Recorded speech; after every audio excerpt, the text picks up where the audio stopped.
Welcome to the Scorpio Gold conference call, symbol SGN, the TSX Venture Exchange. I'm Arlen Hansen, President of Kin Communications, and I'll be your moderator for this call this morning. On the call, we'll hear from Scorpio Gold CEO and Director Zayn Kalyan and VP Exploration Harrison Pokrandt as they discuss the recently announced drill results and provide an exploration update on the Manhattan project in the Walker Lane Trend, Nevada. Following their question, there'll be a Q&A period, so please use the Q&A boxes to submit your questions and I'll relay them on to management. With that being said, welcome, Zayn. Thanks, Arlen. Good morning, everyone. Appreciate everyone's time this morning and jumping on the call. We're pretty excited to share the results of phase 1 of our drill program.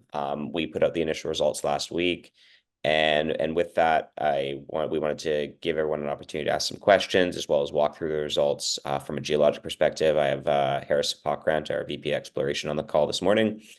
Harrison will be walking through the results and kind of giving some geologic explanation to the goals of the program, the holes that we targeted, and then what our ultimate goals are moving forward with the program as well. To start, I'll bring up the plan map. So here are the ultimate results. As you can see on the right here, you have the plan map with the holes from phase 1. Right down the middle or right down the center between the two pits, and tracking from Goldwedge to the east to the Echo Bay East pit in the southeast. You can see that there's been a lot of historic exploration, over 1,200 drill holes historically, comprising over almost 100,000 meters of drilling in total. This most recent program was successful in intersecting the Reliance Fault, which is the core control of mineralization on the project. And beyond that, we were able to connect the mineralization between the Goldwedge underground and the Manhattan project, which was one of the ultimate goals of the program. With that, maybe I'll pass it off to Harrison, and he can talk a little bit more in specifics about the results. Yes, thank you there, Zayn. So this here, the part of the phase 1, we had step outs from, as you can see, where the Reliance Fault goes through the Echo Bay West pit, and then to the southeast.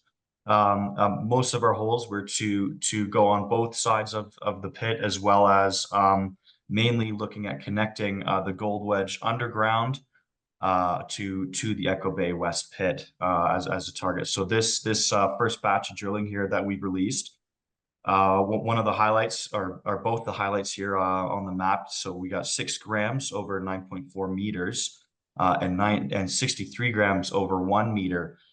So these were where we projected the Reliance Fault to be. So this does confirm as well where from our internal modeling where we believe the high grade shells are for our interim resource here. So the Reliance Fault, as it comes towards the north, towards Goldwedge, this black line on the north side here is the caldera, the interpreted caldera margin, and as you come towards the Goldwedge is where there's a higher grade associated with the caldera margin and parallel dikes to the Reliance Fault system that concentrates gold. So as you can see here, this is the internally completed shells based off of historic RC drilling. So the section here on the right side is shown on the left in the green line. This drill hole 7 here was to confirm these higher grade shells and undercut it to depth. So on the right side, as you can see, we had hit where this higher grade shell was interpreted, which can show some continuation to depth for the shell. And as we later in the program, we've moved north to hole 9, is close to Goldwedge. And then hole 10 is just southeast of hole 7 there. We're looking at expanding and connecting ultimately where Goldwedge is here to the Echo Bay West pit. So you can see how there's over the same structure goes between both mine sites. There are areas that we can infill, which can ultimately add to the resource. Zayn, would I be able to pull up? I've got some core photos to show. Yeah. Here we go. So over here so this would be where we have the 6 grams over 9 meters.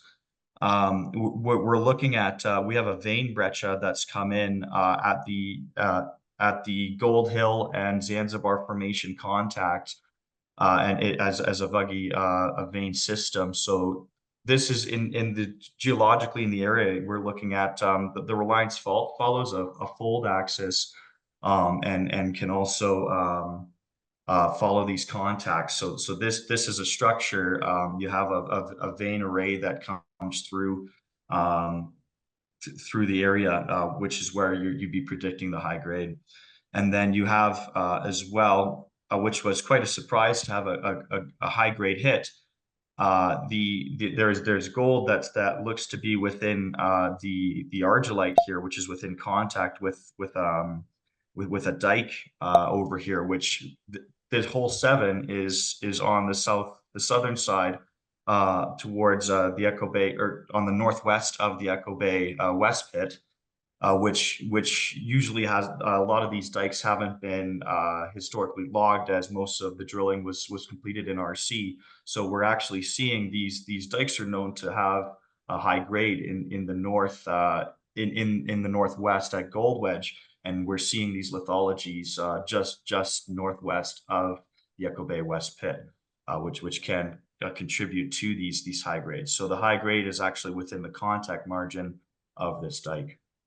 So these are promising results for us, as it shows with the lithology and what some of the controls can look at as we unravel the geology here, as we look at the next drilling. Here, Zayn, would you be able to pull up again just the plan map? Yes, that's perfect. So yes, as we come, these are the phase 1 holes. Next, as we go through the rest of the assays here, we will be soon looking through hole 9 and 10 as they're on either side. Hole 9 is looking underneath, so where some of the historic Goldwedge assays are, and then hole 10 is going to be another further step from hole 7 as we continue to build this connection between the two mines. Great. No, thank you for that, Harrison. Yeah, and I think ultimately we're excited for the results, the forthcoming results on hole 9 and hole 10. And then to extend that beyond where we're really taking the next part of the exploration, we really do like to kind of highlight the fact that the mineralization and the grade shells that we're showing today are really just in this core area that comprises the Goldwedge and Manhattan East and Manhattan West Pit. But on the back of our recent staking program, we do have an extensive amount of ground that we do believe has a lot of potential, and actually does have some more historic drilling that we're currently working through the results, and we do intend to put out that re-release those results. As some of these results have actually never been made public either, and as we work through that data, we intend to put that out, and that'll be forthcoming as well. And then ultimately, that will lead to further targeting as we look to expand the resource beyond kind of the current shells, and then continue to do more exploration on the rest of the claim package as well. You can see we have this Manhattan, Keystone, and Jumbo pits. We haven't really talked about much of this publicly yet. We are currently working through a lot of historic data, but there is 2 historic pits here that we do believe have a lot of potential, and we'll continue to work through the data and publish that as it becomes available. Harris, is there anything you want to add here? Yes, so this soil data was of course pinnacle to us expanding our claims here in the southwest, which will be the bright gray claims here.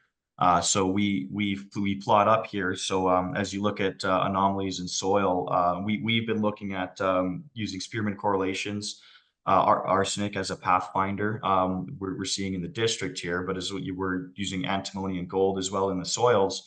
You're seeing an anomaly in all 3 elements here, where the white trend is in the middle here. So you seeing this in the soils, it looks like an obvious target to get under our claims here as we want to amalgamate the district here. Yeah, and this is we always kind of want to give an overview of the historic drilling as well.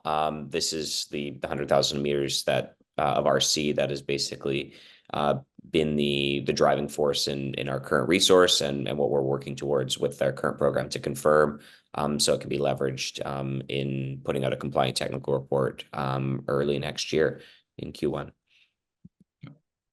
One other thing I'd just add about hole 9 and hole 10 is we did get just in kind of visual recovery from Harrison and our other geologists who logged the core, as well as the logs themselves. We got some of the best recovery out of hole 9 and hole 10. So we're pretty excited about the forthcoming results from them as well. Yeah, I think with that we're happy to answer any questions. Ultimately, we'll have more drill results forthcoming from the rest of this campaign in the coming weeks. And then we aim to put out, we'll be doing more targeting. Likely our next our next program will be a combination of RC and core drilling as we look to do some more infill, further expand the resource, and follow up this phase 1. And Harrison, if there's any concluding remarks you'd like to make, yeah. Yep, thank you, Zayn. I think you covered it there. I'm happy to take some questions if anybody has some. Yeah, we sure do. Can you just remind the crowd while they're coming in here, how many feet total were drilled or meters? What was the budget on this program that you just completed? Yeah, so I believe total was just under 5,000 meters total. We did have the budget on this was around $500,000 US. And we do like to kind of highlight the fact that we were doing diamond core drilling, but we also were doing triple tube core as well. Because we were very focused on getting as much recovery as we possibly can. Just given kind of the gougy and the gougy nature of the mineralization, as well as just ensuring that we got as much recovery from the argillite as possible. Can you actually tell the listeners here what that triple core recovery is? Yeah. So when you're triple tubing in the drill hole, you have your main drill steel. As your diamond hole will come down, you have a wire line that comes down. The core tube will sit within the main drill steel, so you have usually 2 tubes down the hole. So now with a triple tube, you'll have a third tubing system within, so that when you split open and take the core out of the tube, it'll hold everything in place as you take the core out. So it can help with recoveries. Making sure as the Reliance fault system overprints some of the vein system, we get all the material out of the drill hole. Mm-hmm. And then will you continue to use core diamond, like, or will you move to RC once you get orientation better, or will you always stick with diamond? We're going to look at going forward a combination of both. A diamond can give us great data, and as we're seeing these dikes within the core, historically using RC chips, you may not be able to identify some of these dikes. So we're able to more better understand the geometry of the deposit. So we'd be using a combination of both, where RC can help with grade confirmation for a resource, and diamond can help with targeting and better knowledge of the deposit. Yeah. We got a question here from Peter. What were the biggest surprises in phase 1? I'd say the biggest. Go ahead. Oh, go ahead. No, go ahead. One of the biggest surprises, actually, some of these higher grades that we saw here, the 63 grammer, and seeing these mentioned dikes that on the Echo Bay side, between the Echo Bay West pit and the Echo Bay East pit, we're seeing these dikes that were usually only seen at Goldwedge, which are known to have high grade. Okay. And then what's that gap? How big is that gap that you're trying to close between the Goldwedge underground and the West pit? Yeah, so that you're looking at about a 600-meter strike length between the Goldwedge underground and where the Echo Bay West pit starts. Yeah. Okay. Yeah. Yeah. Okay. Another question here. Can you elaborate on the historical data and blue sky potential of the recently expanded claims? I know you touched on that in the call, but is there anything else you want to add? Sure. Yeah. As we go through, we have about 4 terabytes of data that we're going through at the moment. So these soils are one that we just, as multi-element soils that's been completed in the 2010s. So this is regionally great data to go and follow up on for drilling. There has been historic drilling in the areas, but as we go through to confirm them and make sure Do there can be QAQC. target to some of these areas. Yeah. Yeah, what I'd add there is that, like, as I said previously, like the core resource that we're talking about today is really just in this concentrate in this core area here, and really ultimately what drove Scorpio, or drove myself, Harrison, a lot of the technical team that's joined the company, our technical advisors, Charles Funk, Daniel Coons, was the opportunity to really build something a lot bigger than really what was just there. We do believe that there is a much larger system here, as we often like to highlight too, that from a district scale opportunity, we are on the other side of the Round Mountain caldera, 10 miles south. And where we're seeing a lot of this mineralization is where this caldera meets the Reliance Fault. And really, ultimately, what we're trying to build is a much larger district, and ultimately a much larger resource is what we're targeting. So I do see another question in here about multi-million ounce potential, and that really is where we believe this is heading. We're confident enough that we do put that on our deck, that 2 million plus ounces is our ultimate target. In terms of what the resource is, we're going to be putting out early 2025 in Q1. It's a little early for us to really give clear public guidance on that, but I can say that it'll be significant, and we do feel very confident that the numbers will be well received in the market, and we're ultimately working towards that. Would you be able to put anything in the Keystone Jumbo pit into a compliant resource, or is where you're targeting your first resource? Eventually, yes, but Okay. but in this first resource, no. What we're targeting right now in the first resource is effectively, is effectively this. These are the shells that comprise the current resource. If you see open to the open to the east, this is towards Keystone Jumbo.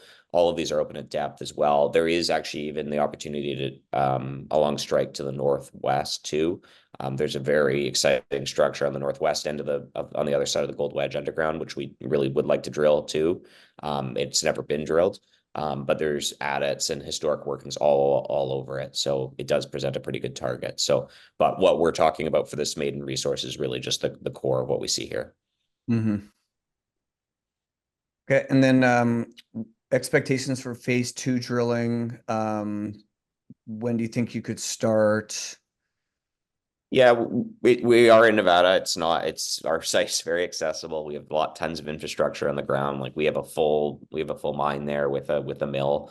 So it's relatively easy for us to mobilize. We're just off a major road. Like it's pretty easy to get to. So I think we're just in the process of working out targeting for the next part of the campaign, and we'll probably put out some information on that in the coming weeks, on where and when we'll intend to commence the next part of the campaign. Perfect. I'll just give 30 seconds for any more questions that want to come in. You can type it in.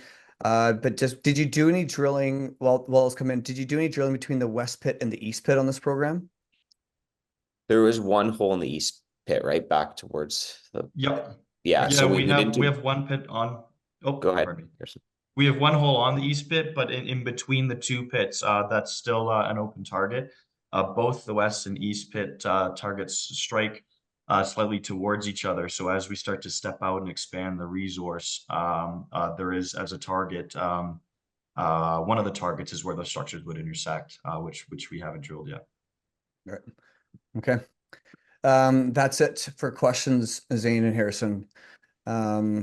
So thanks everyone for joining the conference call today for Scorpio Gold, symbol SGN on the TSX Venture Exchange. If you have any questions, please reach out to Investor Relations 604-684-6730, and we'll be sure to put you in touch with management, or email sgn@kincommunications.com. Thank you very much for your time today. Thank you all. Thank you.